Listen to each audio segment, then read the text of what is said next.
Folks, back on the Bossman show here with Florida State Seminoles head coach Leonard Hamilton. Big win last night against the Virginia Cavaliers at the Tucker Center, the Tuck down in Tallahassee. Coach, good to talk to you again. How's life down there in Tallahassee, man? Well, I'll tell you what, we're going to enjoy that victory there for maybe another few hours.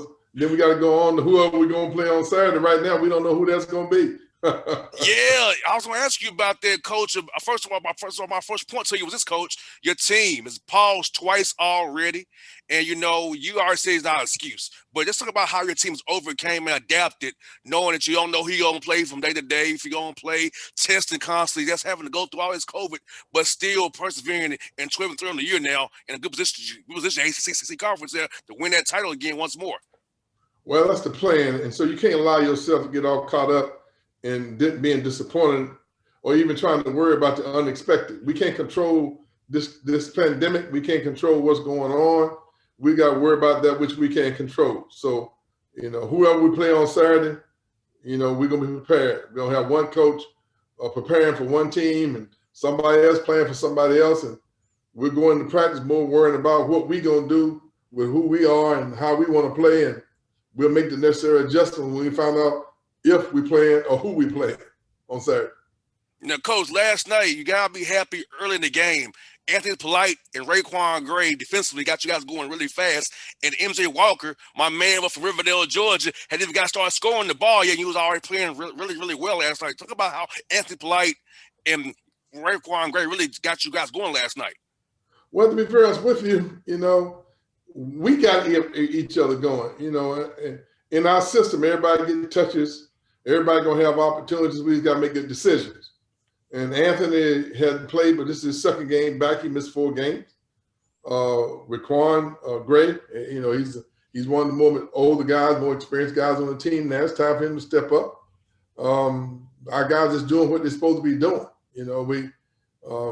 Anthony now is played.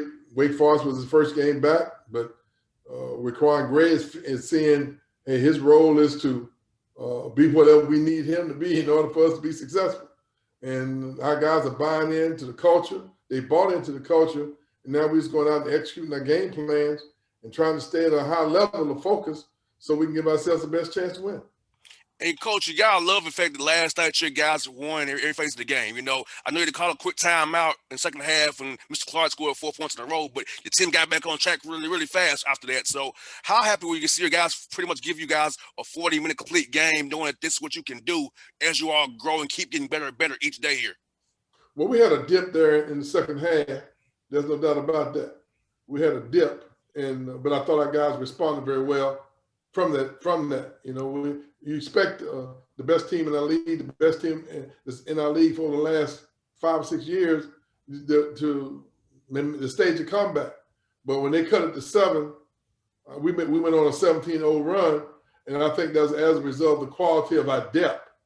Us being able to push the pace, being able to play a lot of people. I just thought that made a big difference in us being able to sustain our effort for the entire game.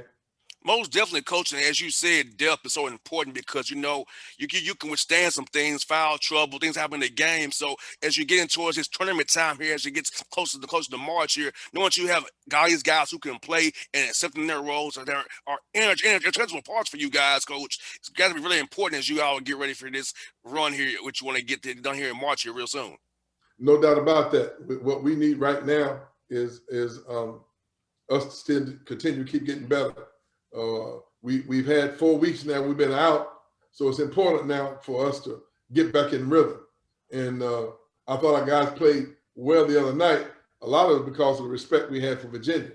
We know that they're a bigger team, they're very well coached, they're loaded with talent, and they kind of brought the best out of us. And, Coach, I do feel like this. You came here to Atlanta. I couldn't see you guys play on January 30th here in Atlanta because of the protocols. But you went on a pause, unfortunately. But I feel like it gave you guys time to rest, recover, and refresh. And now kind of do some self-scouting, self-evaluating. And you guys are ready to make this run here, last part of the schedule here right now before the tournament starts. Well, whether we wanted it or not, we had an opportunity to refresh and get away from it. So we had to use it the best way we could. And so that we turned lemonade into we turned a lemons in the lemonade. So that's what we did. You know what I'm saying? Yes, yes, sir, Coach. I got that for you. And it's good. I think, Coach, you have a veteran team. You have a lot of older guys in prominent roles, besides Mr. Barnes, who I get to hear shortly here. So having those veteran guys, I feel like, Coach, really has helped your roster. Having those guys help lead your roster here, help guys come along and not let the negativity bring them down and keep a positive view on everything. Well, I think what you have is that we have some guys who are changing roles. You know, they've been around, but their roles are shifted. MJ now is a leader.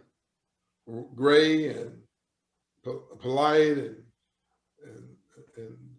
Osborne, White Wilf, those guys were rotation players last year. Now they stepped into different roles. Then we have 4 new guys that we're trying to integrate into our system. So we have a lot of moving parts right now. It's because guys have been in our program sometimes, you know, their roles change and they got to adjust. And then when you lose 4 weeks of practice and the number of games, sometimes it makes it a little difficult. But we're just trying to get it done whichever way we have to.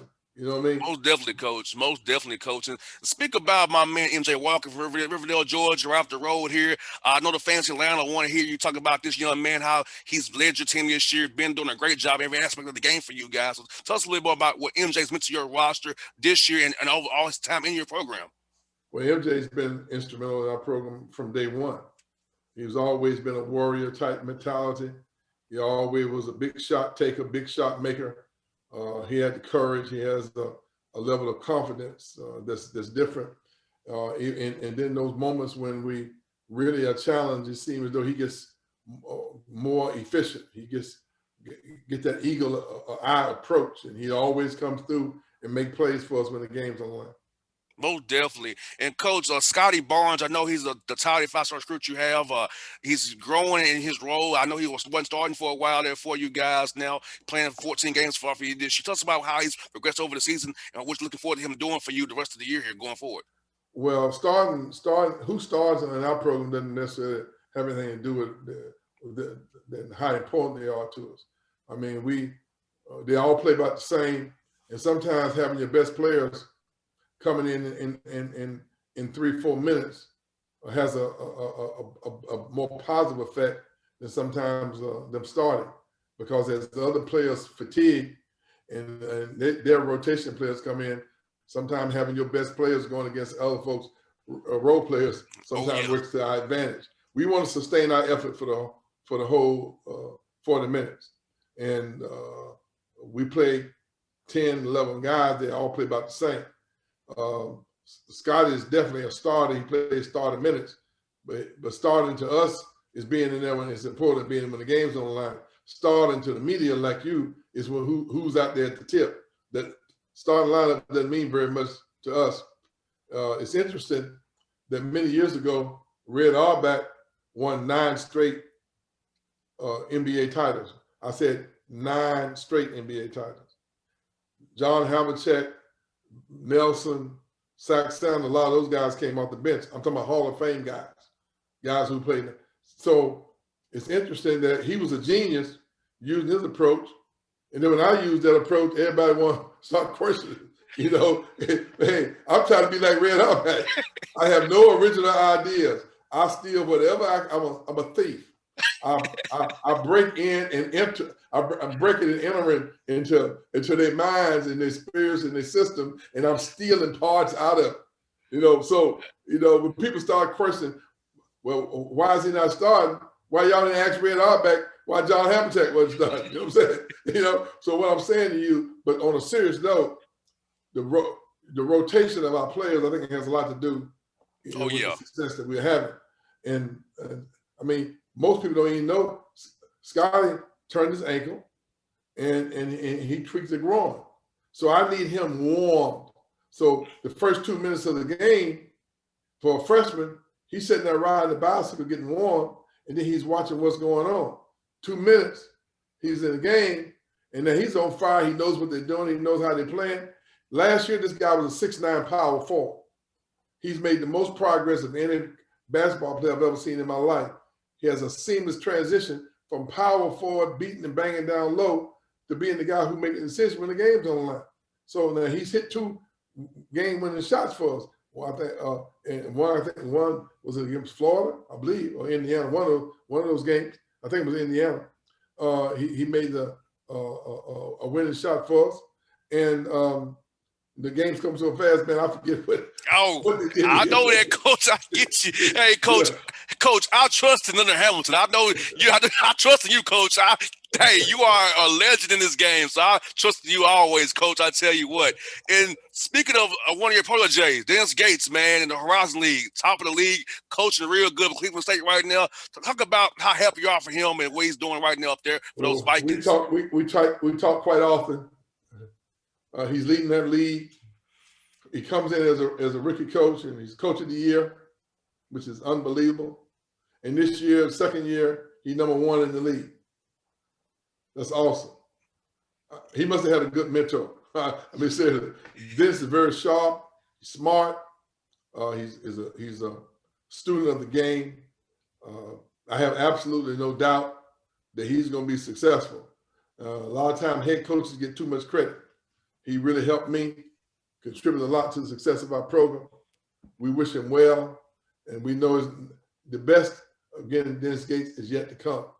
He'll have a Power 5 job here for too long, and he's going to be creating havoc. I'm very proud of Dennis. He'll be on the show tomorrow, Coach. So I'll let him know that tomorrow when I speak with him, because he'll be on tomorrow for sure. And Coach, talk to young coaches that want to run by you with interim head coaching jobs. Mr. Johnson at Texas State, TJ Johnson, and also Isaac Brown at Wichita State, doing great jobs. And I feel like, Coach, you want to see more diversity in college basketball and D1. I feel like these 2 young brothers are coaching really well, and I want to know your thoughts about Isaac and TJ. Well, once again, we get caught up in our own little world sometimes, and we don't notice what's going on. I'm so proud of those guys, man. They're doing a great job out there. That just shows that we're given opportunities. Our guys are capable of going out and doing great things, and I'm so happy for them. I hope one of them becomes the head coach. Most definitely. I'm talking to Isaac Thursday, had TJ on last week, so I love what's going on, Coach, with this our young coaches. I want to help them as much as I can, man. I really do, Coach. I want to see them like you, man, be in this game for years, man, and establish themselves, man, because you are a trailblazer, Coach, and I've been watching you since I was a child. I'm 33 years old. I watched you since I was a child, Coach. So, I've wanted juices, the Wizards of Miami now, so I feel like, an honor to talk to a living legend like yourself, man. I really do. Well, thank you very much. And anytime I can be on and share whatever knowledge I have or my experiences, please don't hesitate to call. Yes, indeed, Coach. Well, Coach, thank you for your time as always, Coach. And best luck to you against Saturday. Whoever you play Saturday, I'll be cheering for you, Coach. And you are the man. Be safe, Coach. Thank you very much. All right.